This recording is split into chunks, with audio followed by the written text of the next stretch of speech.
ഭർത്താവിൽ നിന്ന് മക്കളുണ്ടാവില്ലെങ്കിൽ വേറെ ആളെ വിളിച്ച് മക്കളെ ഉണ്ടാക്കിയ ചരിത്രമുണ്ട്. അതിന് പാണ്ഡു പറയുമ്പോൾ കുന്തിക്ക് അതങ്ങോട്ട് പൂർണ്ണമായിട്ട് സമ്മതമാവണില്ല. അങ്ങ് എന്നിൽ സന്താനോൽപാദനം നടത്തും, പിന്നെ നമ്മളും മരിക്കട്ടെ, എനിക്ക് മറ്റാളുകളോട് അത്ര വലിയ ഒരു തൃപ്തി ഇല്ല എന്ന് പറഞ്ഞ് അപ്പോൾ പാണ്ഡു ഒരു കഥ പറഞ്ഞു. വ്യുഷിതാശ്വൻ എന്ന് പറഞ്ഞൊരു രാജാവിൻ്റെ കഥ പറഞ്ഞു. വ്യുഷിതാശ്വൻ നല്ല രാജാവായിരുന്നു. അദ്ദേഹം മരിച്ചു. കേവന രാജാവ് മരിച്ചപ്പോൾ ഭാര്യ, അയ്യോ എൻ്റെ ഭർത്താവ് മരിച്ചല്ലോ, എനിക്ക് മക്കളില്ല, ഞാൻ എന്താ ചെയ്യാന്നൊക്കെ പറയുക. എന്ത്? അപ്പോൾ ഭാര്യയുടെ സങ്കടം കണ്ടപ്പോൾ വ്യുഷിതാശ്വൻ്റെ ആത്മാവ് മറഞ്ഞു നിന്നിട്ട് പറഞ്ഞു, ഇത്ര നീ വിഷമിക്കണ്ട, നിനക്ക് ഞാൻ സന്താനങ്ങളെ ഉണ്ടാക്കി തരാം.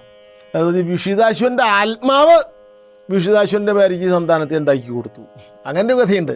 ഞാൻ വ്യുഷിതാശ്വനൊന്നും അല്ലല്ലോ, കുന്തി ഒരു കാര്യം ചെയ്യൂ, മറ്റേ സന്താനങ്ങളെ ഉണ്ടാക്കൂ എന്ന് പറഞ്ഞ് വേറെ ആരെങ്കിലും വിളിച്ച് ബ്രാഹ്മണരെ. അപ്പോഴും കുന്തി അങ്ങോട്ട് സമ്മതിക്കുന്നില്ല. അപ്പോൾ പിന്നെ വീണ്ടും ഒരു കഥ പറഞ്ഞു പാണ്ഡു.